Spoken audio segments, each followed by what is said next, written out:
Palangga guys, ganda umaga sa inyo. Ako'y nagpapasalamat sa aking mga anak kahit na paano. Ayan, meron tayong daing na bangos.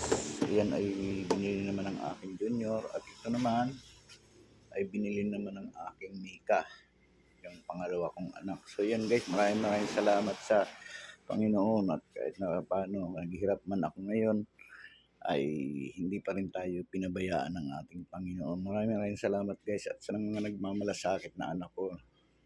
Ayan.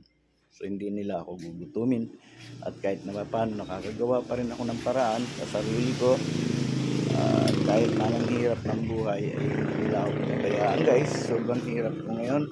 Kaya maganda yung mga anak na pinalaki mo talaga sila sa tamang pagpapalaki. Kaya yung mga anak ko na mga nangihingi sa akin ng kung pag nakikita nila na may trabaho ako, so ano yung naisishare nyo sa akin ngayon, at hindi na kayo nagparamdam dahil hirap na ako. So okay lang sa akin yun.